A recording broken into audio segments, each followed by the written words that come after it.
Okay, please don't crash. Please don't crash. Hey everyone, Eric Gizwa here with the Summons from Gallifrey podcast. This is a regular podcast that focuses on talking about classic Doctor Who. All right, and here we are now in episode 17. I want to say 17. I'll probably correct myself as soon as I check the schedule, but in this episode we are going to be covering the Sylvestor McCoy story, Time and the Rani. Alright. We're now at season 24 of the show, set to begin airing in September of 1987.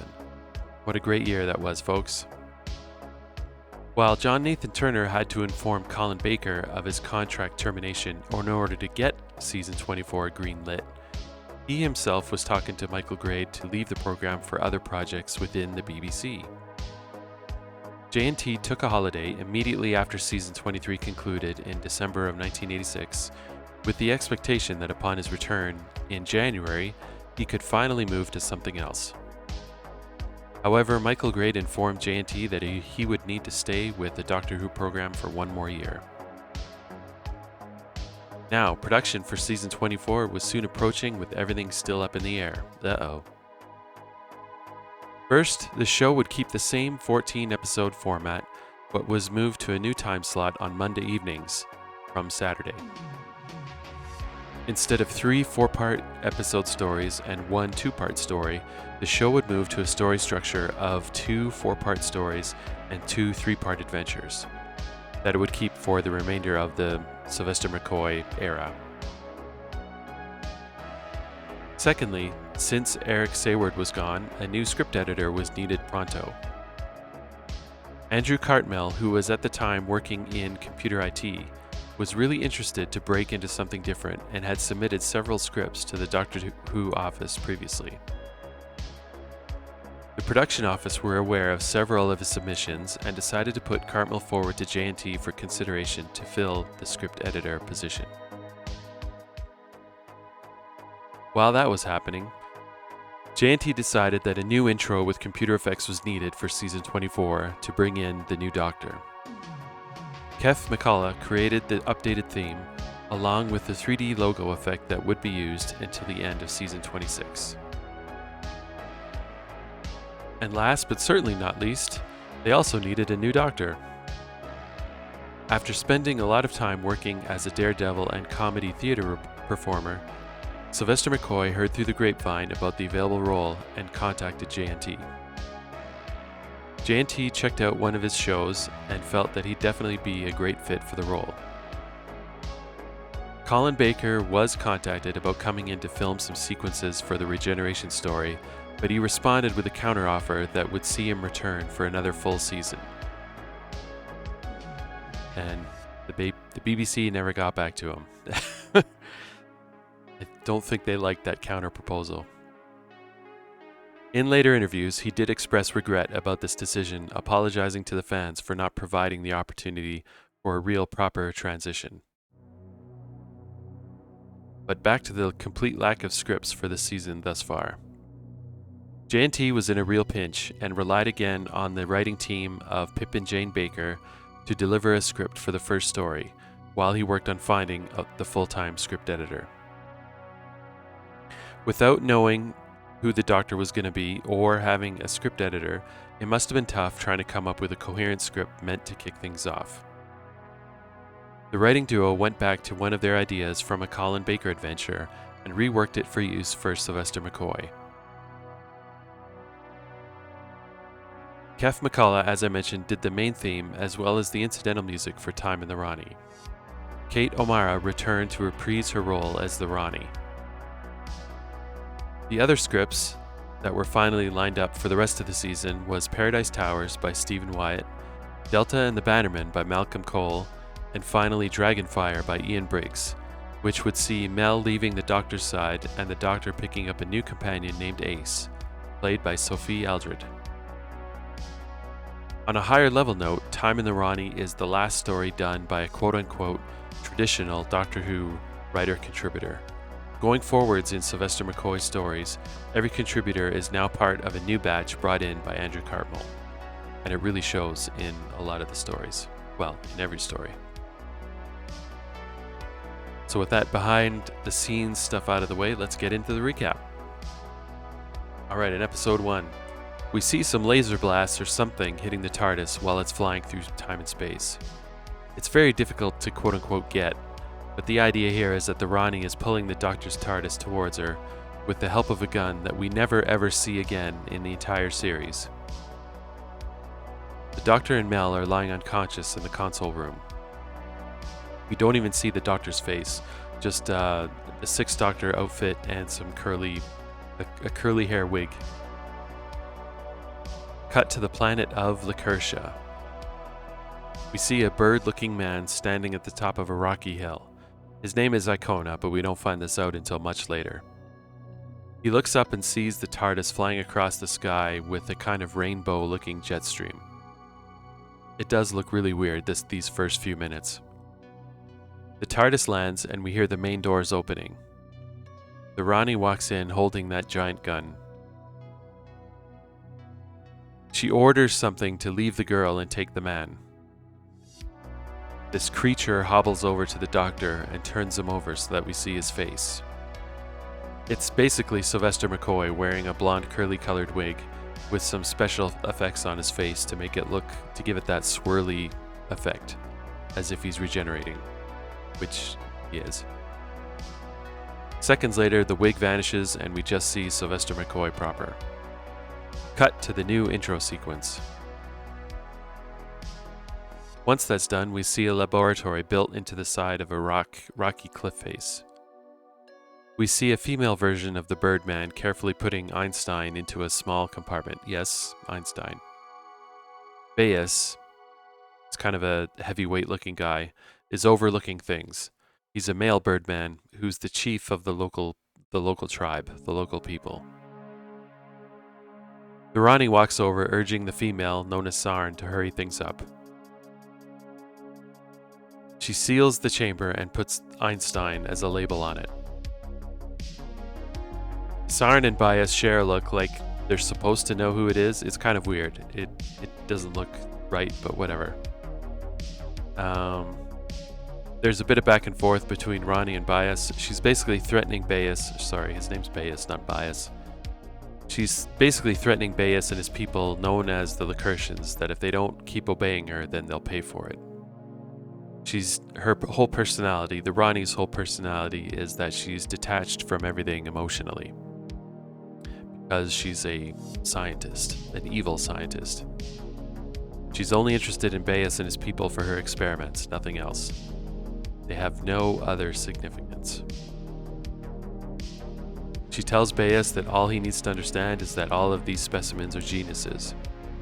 And in fact, he doesn't even need to understand all that, so I'm not sure why she would tell that to him, but whatever.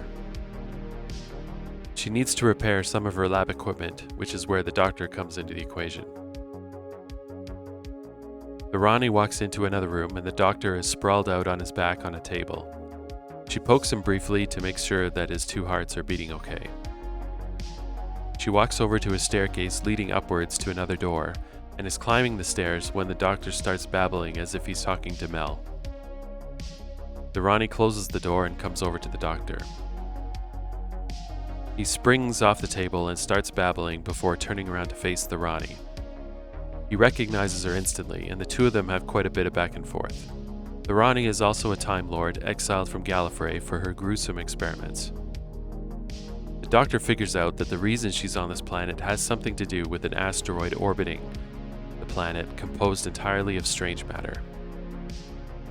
She doesn't deny it, but she doesn't tell him anything of her plan. She threatens the Doctor to help her or she'll hurt Mel. An empty threat because she doesn't have her, of course, but the Doctor doesn't know that. While she's talking, she reaches into a drawer and pulls out the same comically large-sized gun that she had before. The Doctor tries to run, but he loses balance and falls over. Bayes and Sarn run into the room to try and help the Doctor up, but the Rani waves them away.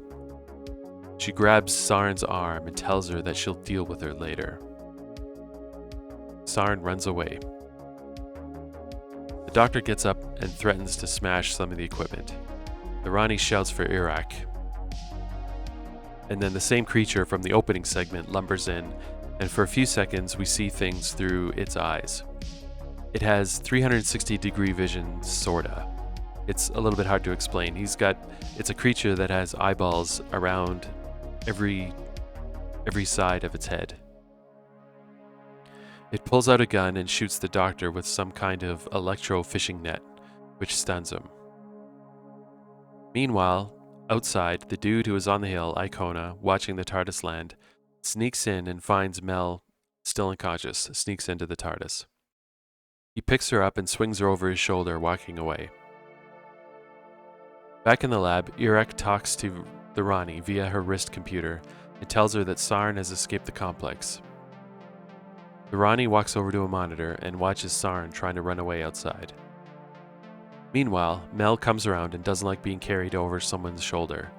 She hits Icona's back a few times and then she escapes, heading towards the laboratory. Sarn is running the other way, and the two almost run into each other. They stop briefly just in front of each other. Sarn panics at seeing Mel, and she changes her direction. She hits a tripwire thing that's hidden in the rocks, and she's trapped in this bubble-looking thing that envelops her. It spins her around in the air while floats upwards, ricocheting off the side of a hill before it hits another rock face and explodes. Mel notices Icona, who is carrying her, who is watching the whole thing.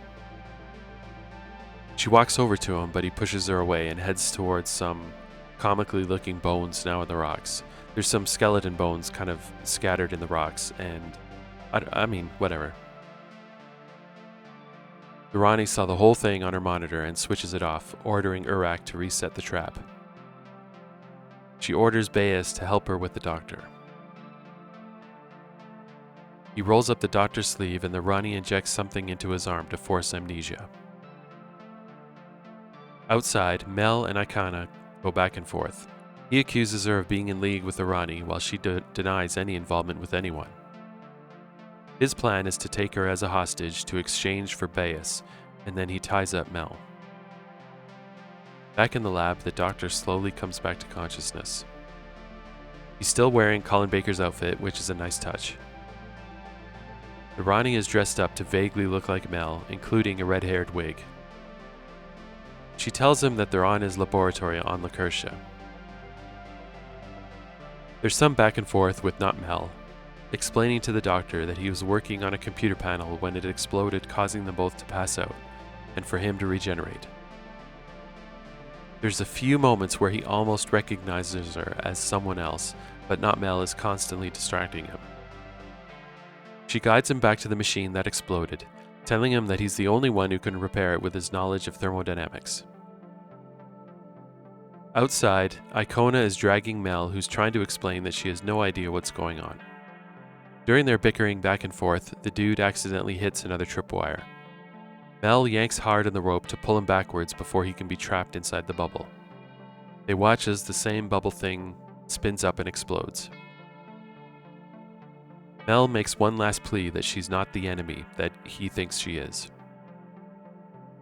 The dude realizes she's telling the truth and unties her. They have to leave the area fast because the creature will soon be there to check on the trap. The creatures are called tetraps. As they're walking away, we see that Irek is already watching them from some other rock position. Back in the lab, the Doctor is fiddling with some computer components, making hints to not Mel to wipe his brow. She gives him the biggest eye roll and dabs his forehead. He gets distracted again and wanders around, questioning what the purpose of the equipment really is. Not Mel is able to get him refocused on fixing the circuit boards again. Back outside, Mel and the dude are making their way to a small pipe to hopefully get a bit of rest. The dude picks up a hidden gun of his own from the back of the tunnel and explains that all of his people have become docile and won't lift a finger against the Rani, even when she kills them. They only listen to their leader Bayes, that the Rani is holding in her laboratory. Back in the laboratory, the Doctor is again trying to find out what's going on. He's pointing at the door at the top of the stairs and asking not Mel what's behind it. She claims not to know. There's a little bit more back and forth, and the doctor sits down, refusing to do anything else until his memory fully returns. He doesn't remember what he has and hasn't told Mel, not Mel. Meanwhile, Bayes is feeding the tetraps. He enters this subterranean cage and pulls a chain, and a trough starts filling, maybe with blood. Kind of looks like blood. Some kind of protein-rich meal, at any rate. Sludge. The tetraps live like giant bats. They're all mostly hanging upside down.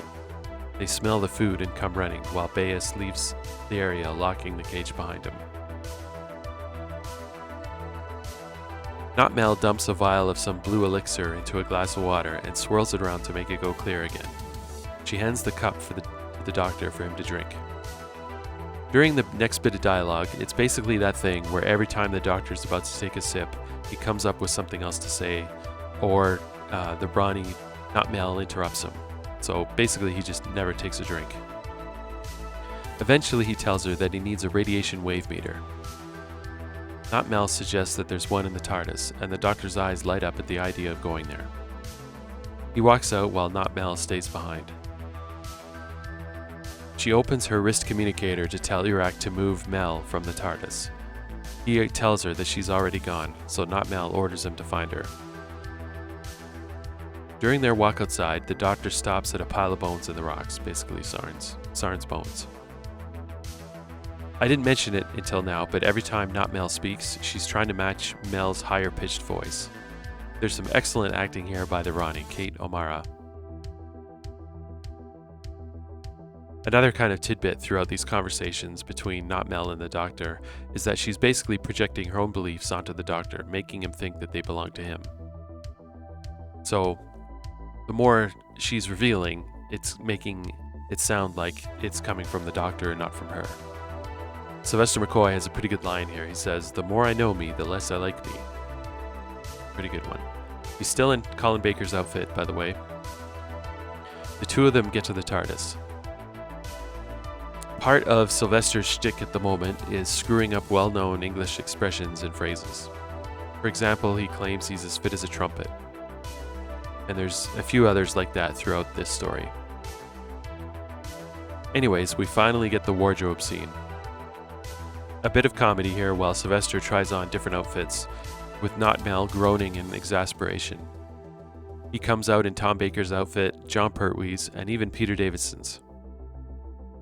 Finally, he comes out wearing Patrick Troughton's giant fur coat, then opens it up to reveal his famous outfit.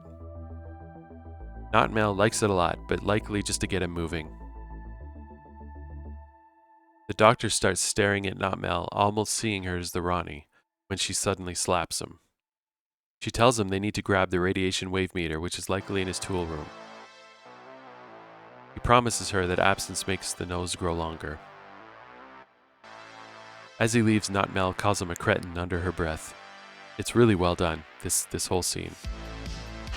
It's well acted between the two of them. Meanwhile, Mel decides to leave the tunnel thing to look for the doctor, with Icona reluctantly following her. As they're making their way down a canyon, Iraq is following them. Not Mel is in the TARDIS control room talking to Iraq on the wrist communicator, then she opens the TARDIS view screen to watch Mel running. The doctor comes into the room, remembering the name the Rani. Well, he hears Iraq referring to Not Mel as the Rani, and that's exactly when the doctor came in, so it triggers his memory. Not Mel points to Mel on the screen, and the doctor supposes that that's her, and that she's completely evil. Not Mel tells him that she needs to be destroyed, which the doctor isn't too crazy about either.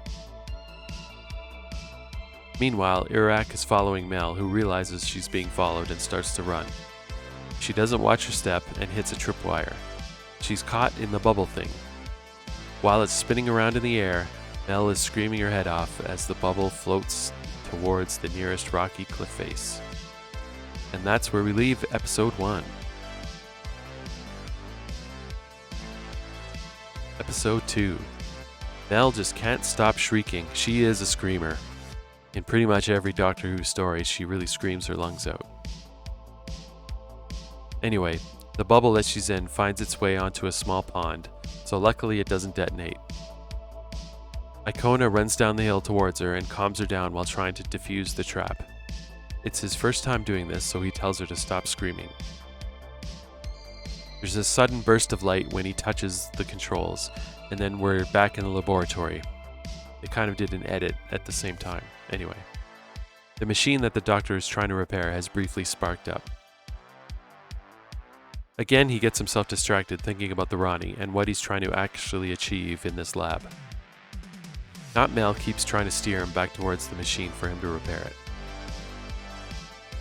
Back to Icona, he successfully disarms the trap and the bubble disappears. Mel and Icona run off with Iraq watching him from a distance. In the lab, Not Mel is again using the computer display to track the strange matter asteroid while the doctor is busy. She shuts it down and asks the doctor if he's going to be much longer. He says, "I'm afraid so. More hasta, less vista."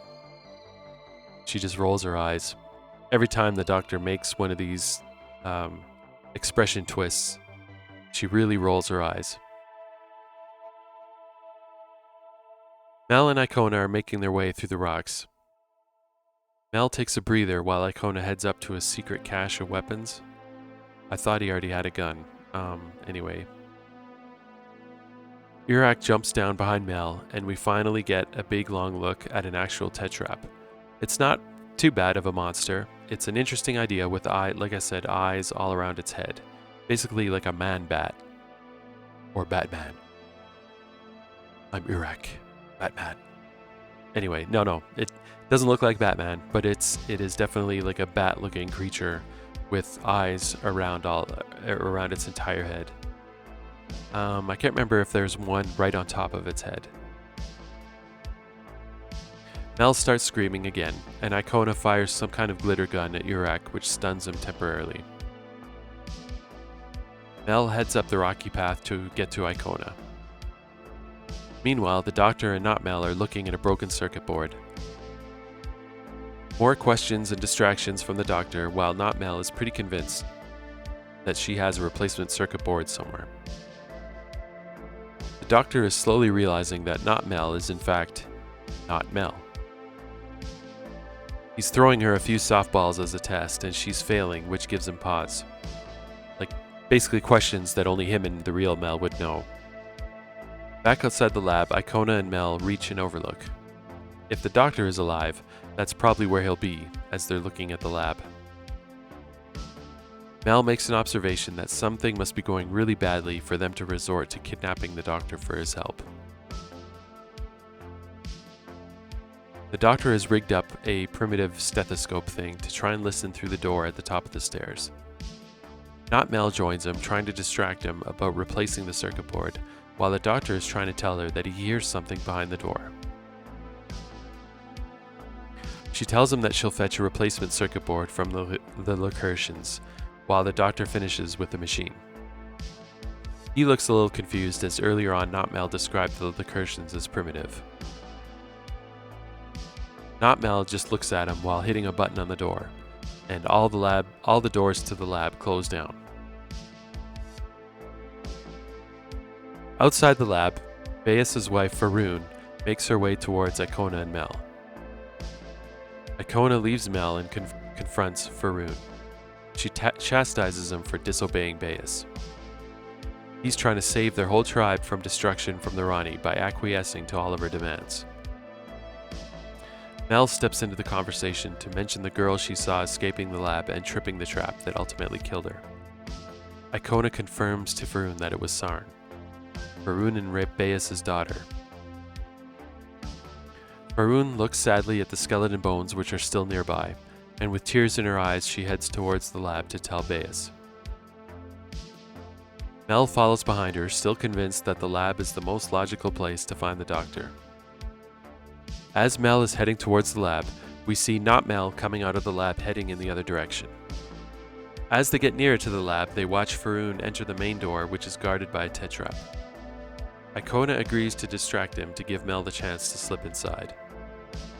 Icona takes off and runs through the clearing in front of the lab in full view of the tetrap, who takes the bait and starts giving chase. Mel slips inside. Tetrap loses Icona, but then it spots not Mel and shoots his net gun at her, which surrounds her and takes her down. Of course, being the Rani. Mel approaches one of the lab doors, which triggers it open, I guess. She's creeping through the lab while the doctor is back to fixing the machine. He finally turns around and they meet each other face to face, and each of them demand that the other come clean. Mel is, of course, looking for the sixth doctor, and the doctor is convinced that Mel is really the Rani. They go back and forth trying to prove that the other is not who they say they are. The doctor tries pulling Mel's hair, convinced it's a wig, which causes Mel to scream. He demands to see her wrists. If she is Mel, then she would only have one pulse. Likewise, she wants to see his wrists, because then he would have the two pulses. Mel finally starts to see that this is the doctor while he explains that he's gone through a regeneration and is going through post-regeneration amnesia. He extends one arm for Mel to feel his double pulse, while she extends one of her arms for him to feel that it's a single pulse. Yay, they finally realize who each other is. Meanwhile, the Tetrap has freed the Rani in his net, and she enters her own TARDIS, still intent on fetching that one circuit board that the doctor needs. Back at the lab, the doctor and Mel are looking at the footage of the strange matter asteroid circling the planet.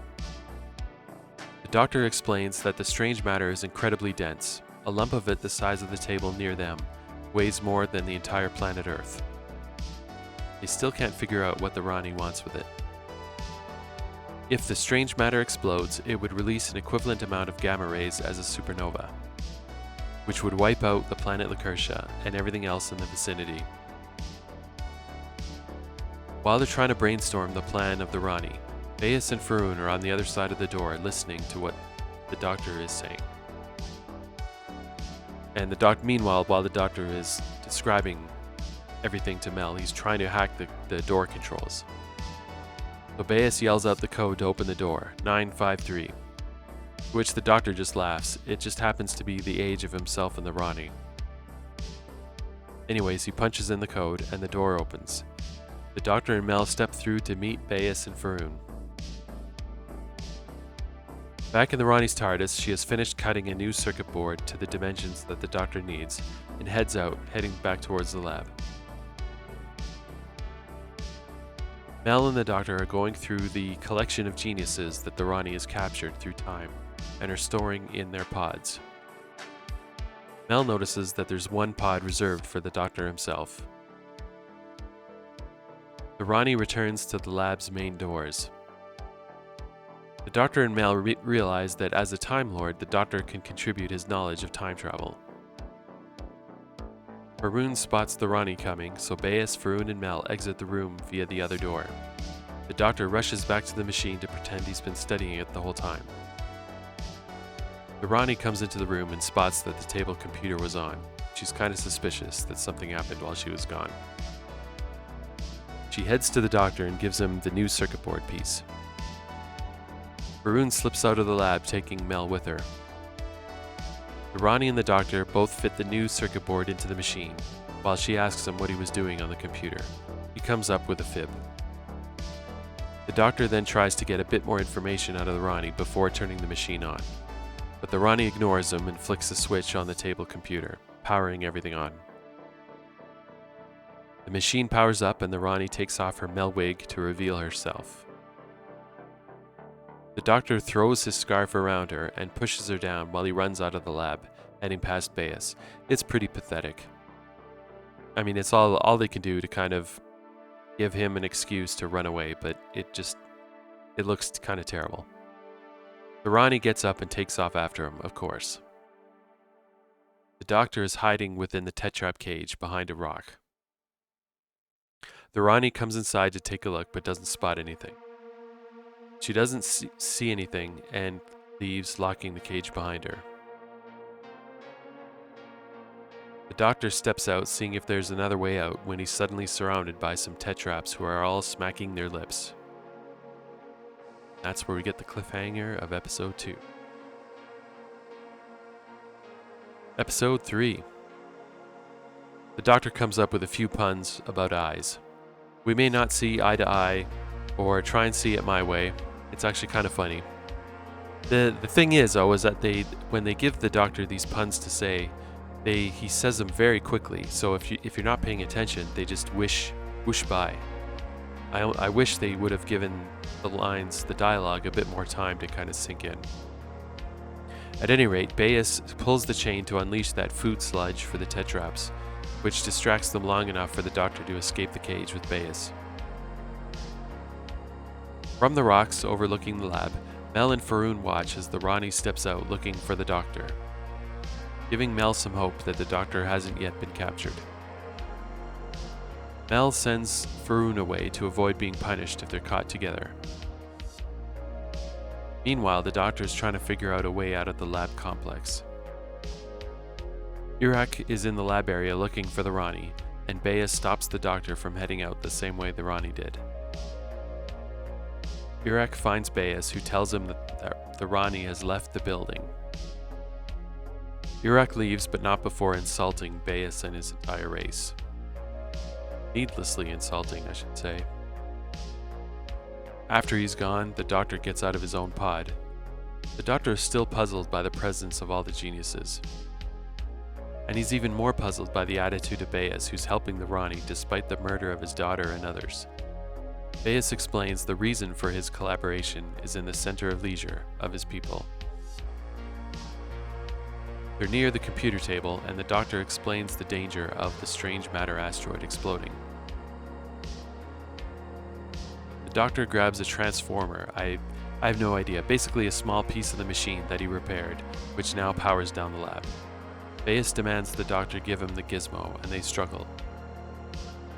The doctor pushes down Bayes and runs out, while the Rani is entering the lab shouting for Bayes. She comes into the room and figures out that the doctor has been there and has grabbed something from the machine. Meanwhile, outside the lab, Icona watches from some nearby rocks as the doctor runs out. Mel is by herself somewhere nearby and screams as she's surrounded by tetraps. Iraq literally slips her this giant tongue to her neck, which paralyzes her. They intend on bringing her back to the Rani. Icona shouts at the doctor to stop moving, who then looks down to see the trap he's just about to spring. The doctor slowly backs away when a tetrap suddenly jumps up near the doctor. Icona uses his glitter gun, which confuses the tetrap long enough for the doctor to give it a push into the trap. It triggers the bubble thing, and then it explodes, killing the tetrap inside. Iraq brings Mel past the Rani, who then tells Faroon to give the message to the doctor. In return for the gizmo he stole, she'll hand over Mel. After she leaves, Faroon and Bayes almost have a fight. She's having a hard time continuing to listen to the Rani without wanting to fight back. Bayes is totally convinced that once the Rani's experiments are done, she'll leave the planet and they can return to their normal lives. But Faroon points out that the daughter is dead.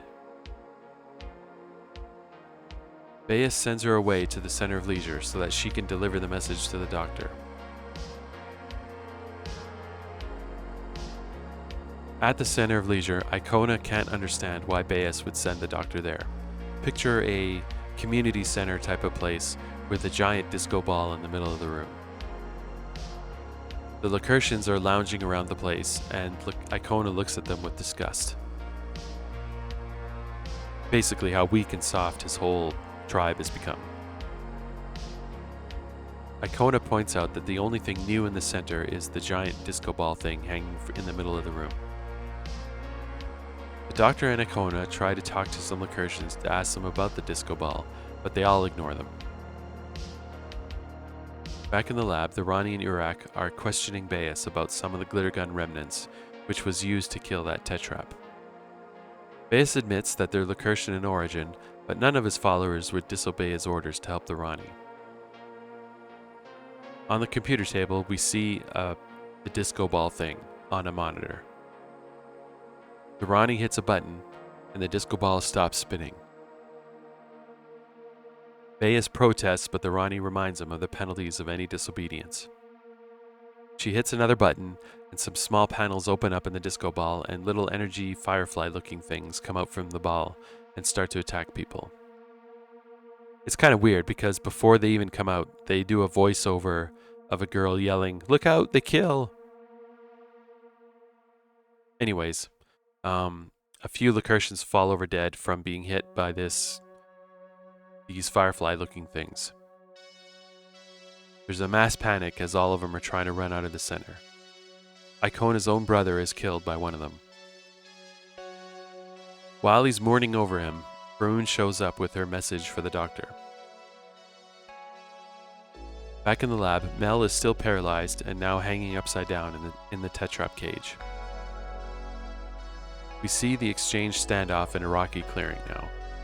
Iraq is guarding Mel on one side while the doctor and Icona are across the way.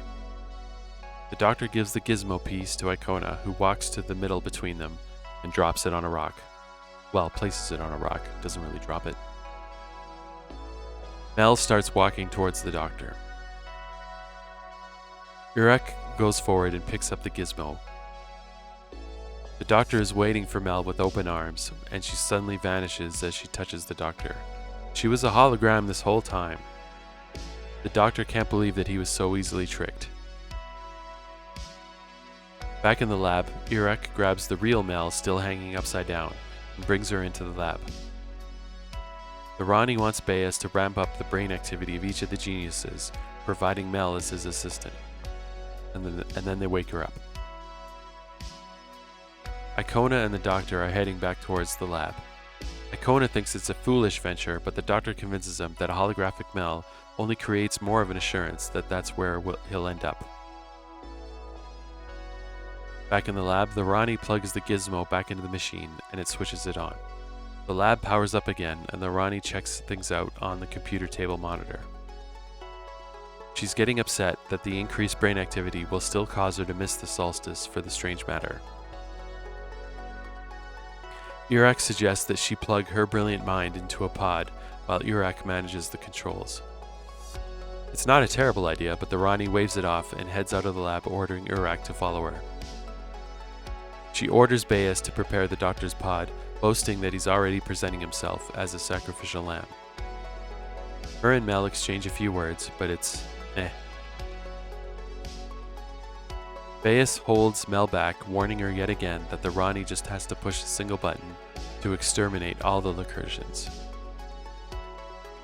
The doctor and Icona reach the front of the lab and hide behind more rocks.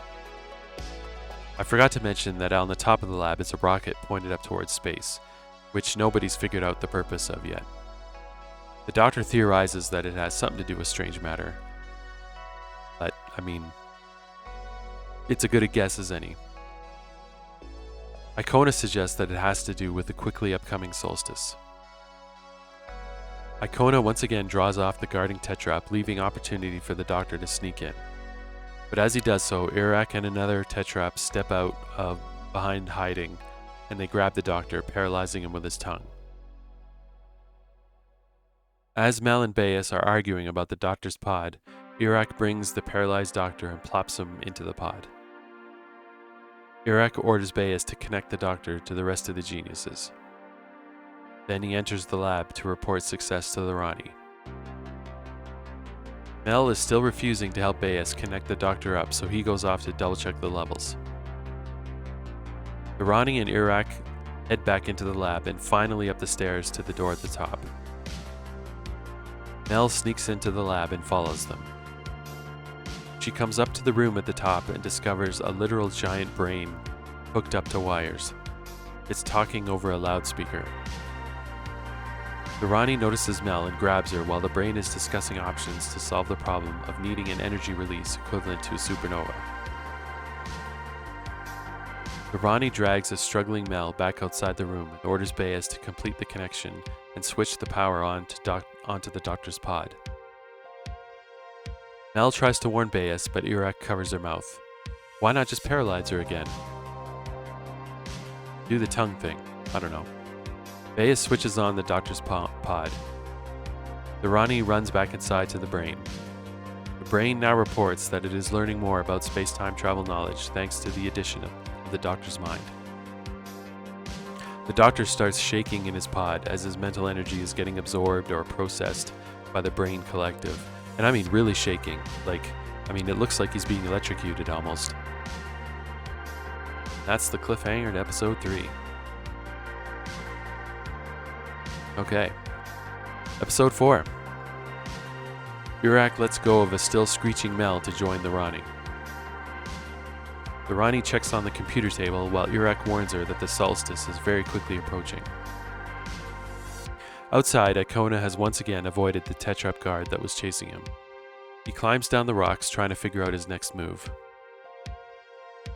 Urak tells the Rani that the Doctor must have had help from a Lakertian rebel.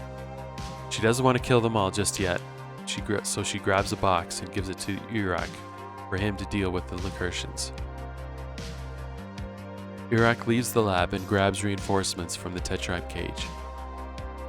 A bunch of them drop down from their hanging spots and they follow Urak. They're all heading towards the leisure center, and Icona decides to follow them from a distance. The Rani heads up to the Brain to hear a bunch of voices from each genius discussing things with each other. The Doctor is involving himself, but just contributing gibberish, more of his twisted expressions. There's one called Every Dogma Has Its Day, which is a good one. The Rani gets upset and vows to kill him and storms out of the room, heading to the Doctor's pod to disconnect him. Mel gives her an I told you so as the Rani disconnects the Doctor from the collective. She's about to order Urak through her wrist communicator when Mel opens the pod door behind the Rani. The Doctor jumps out and the two of them shove the Rani into the Doctor's pod, closing the door from the outside. While the Rani is banging on the pod door, the Doctor and Mel rush back into the brain room. There's a connected ramp which leads right to the rocket pointed upwards. Again, the Doctor repeats that it's a fixed trajectory, meaning that there's a very small window where the rocket must be fired, but they still don't know why. In the leisure center, the Tetraps have all arrived with the suitcase thing. Urak orders all of the Lakertians to wear the collars that are in the suitcase around their ankles. If they don't comply, he will release killer insects. A Lakertian takes the suitcase and starts distributing the collars. Varun tries to argue as they've complied with everything so far, but then Urak gives her a demonstration of the collar. He points at a random Lakertian and hits a button on his wrist. The collar explodes, killing the Lakertian and turning her into a skeleton, while Urak just laughs. Icona is watching the whole thing from a hiding place. Finally, Bayes walks by the Rani's pod and lets her out once she repeats her threat to his people. Back in the leisure center, keep wanting to call it a leisure hive, but that's another Doctor Who story. Urak and the others leave. Icona comes out of hiding and tells Varun that he'll contact the Doctor. Back in the brain room, the Doctor and Mel have just finished watching footage that the Rani has captured of a supernova. The Doctor explains that the only known detonator of strange matter is strange matter itself. The Doctor explains that the only known detonator of strange matter itself. Mel suggests that since he said that strange matter is so incredibly heavy, could the Rani be trying to come up with a lightweight substitute? It's a possibility, but there's a piece of the puzzle that they're still missing: the reason for the supernova. The Rani appears in the room as the Doctor comes up with a possible answer. The Rani needs helium-2, which is produced during a supernova. So the Rani steps in to complete the explanation of her plan. After the supernova, the release of helium-2 will also create a shell around the planet Lakertya of chronons, which are tiny time particles. The Doctor realizes that the net result will be to turn the entire planet into a time manipulator. The cerebral mass provided by the giant brain and the geniuses, combined with the chronons, will allow the Rani to manipulate time and events around the cosmos. While they're talking, Urak returns to put back the suitcase thing. He overhears that all life on the planet will be vaporized, while the Rani is safely watching events from her TARDIS.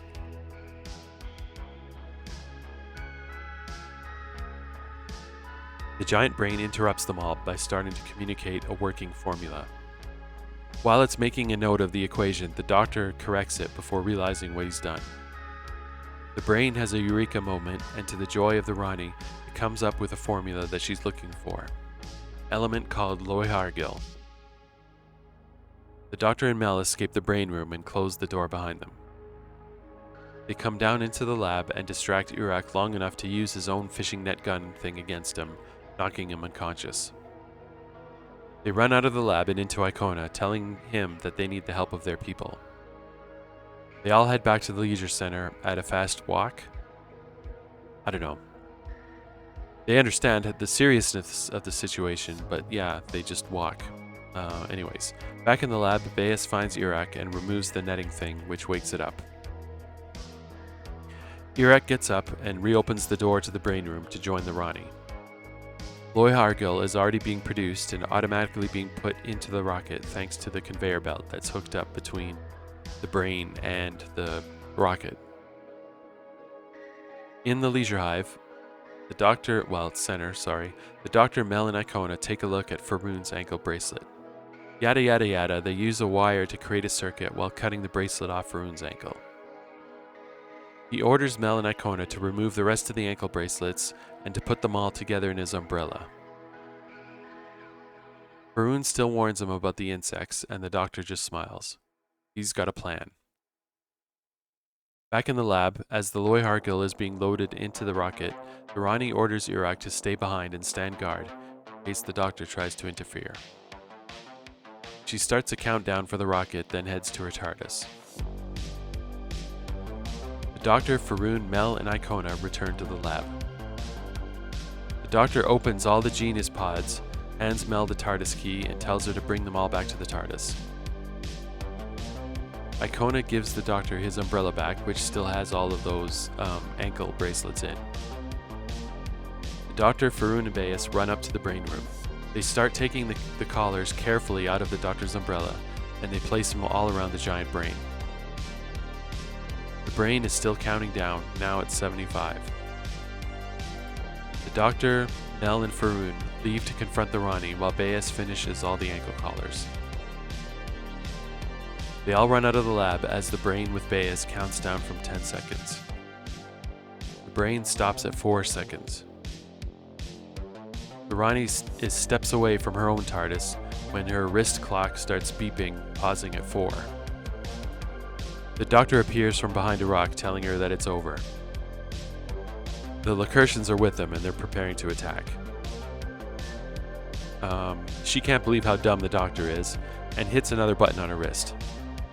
The collars all explode, killing Bayes and allowing the rocket countdown to reach 0. The rocket ignites and takes off. The Rani gets into her TARDIS and dematerializes. The doctor is upset that the Rani still got away. And meanwhile in space, we see that the rocket is heading towards the Strange Matter asteroid. The doctor runs back to the TARDIS, where Mel and the other Lakertyans are waiting around. The doctor states that the delay in liftoff will mean that the rocket will miss the asteroid. They have no idea what he's talking about, but the doctor crosses his fingers behind his back. Up in space, the rocket zooms harmlessly past the asteroid. Inside the TARDIS, all the geniuses are watching the asteroid on the giant monitor. The doctor comes in and leads them all into the interior of the TARDIS, promising to take them all home, back where they came from. He walks back outside to say his goodbyes to the Lakertyans, remembering the sacrifice that Bayes has made. Mel says her own goodbyes to Icona. Icona's only regret that after all the suffering she's caused, the Rani has escaped to freedom in her TARDIS. The doctor gives an innocent look, quote-unquote innocent look. And we cut to looking inside the Rani's TARDIS. She's handcuffed and hanging up in the ceiling. All the Tetraps are there, hanging upside down. Urak is on the controls, boasting that when they reach their homeworld, the Rani will show them how to make enough plasma for their entire race. He starts laughing evilly. It's kind of... It's unclear, I think, to me anyways, it's unclear, but maybe they're implying that the plasma will come from killing her, or that she'll make it for them forever. I don't know. I think it's implying that they'll kill her. Back at the TARDIS, the Doctor pulls out a giant bottle filled with blue liquid, promising it to be an antidote for the insects in the globe. Icona pours it out to the gasps of everyone.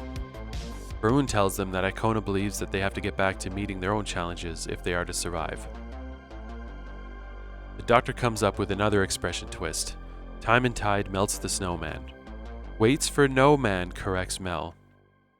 She admits it will take her time to like this new Doctor. His last line is, "I'll grow on you, Mel. I'll grow on you."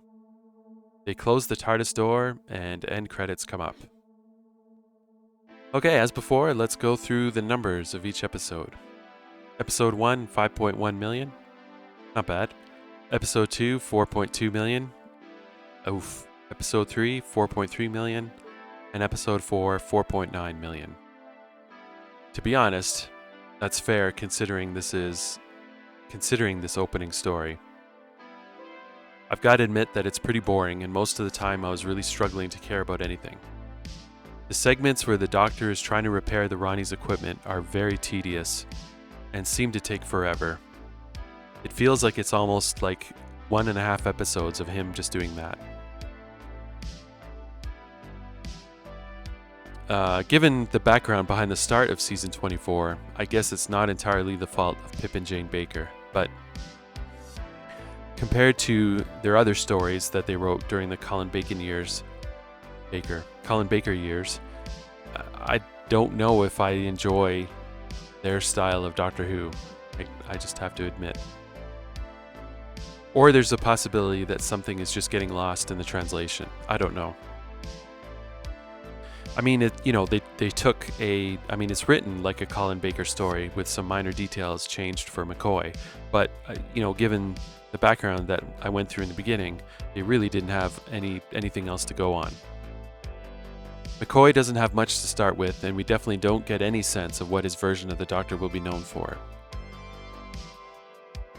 The idea of him purposely screwing up famous English expressions is a neat one, but I think they missed the opportunity here by just having the dialogue go by so fast. There's not enough time for any of those lines to really breathe. Combined with the fact that we're on a completely alien world with an alien people who have no idea what the Doctor is even talking about. Like, even the Rani raises her eyebrows at just about every single one of the Doctor's expression twists, but she shouldn't have any kind of context for most of those expressions. Instead of just confusion with the Lakertians, why not just have made this like a remote human settlement? They could have come up with some kind of planet that's kind of far away in the future, but not too far. I don't know. I could buy that the Doctor would have no problem collecting info like that with all the years that he's been on Earth, but it's unlikely that the Rani would have had any idea what he's talking about. Maybe a couple of them. Whatever. Unfortunately, McCoy just doesn't find his groove until Season 26, but then it's a fantastic groove. Back to the story. While the story feels just as grey and rocky as the terrain, the incidental music has been picking up with the contribution to the story done by Kev McCulloch. Without going too far down a tangent, McCoy's era of incidental music was the first time I could buy anything on CD. I had picked up the soundtrack from composer Mike Ayers for Season 26's Ghostlight and The Curse of Fenric, which were both just outstanding. Given the tight 14-episode format of the series, I would have definitely tried to cut this down into a stronger 3-part story, opening up another episode for something else this season. There was just a lot of repetition and weak sections which could have been and should have been chopped. I do have to admit that this was a bit of a poor choice for an opening story, and again, I can only base my rating on what actually made it to the screen. So I give this one 2.5 tetraps out of 5. Join me in the next episode of this podcast, where we'll take a look at Sylvester McCoy's last story in Season 26, which also happens to be the last story of what's considered quote-unquote classic Doctor Who, Survival, as the show will then go on a 19-year hiatus. As always, please leave a rating and review for this show wherever you get your podcasts. This helps the algorithm spread the show for other people to find. Have a good day, everyone. Peace.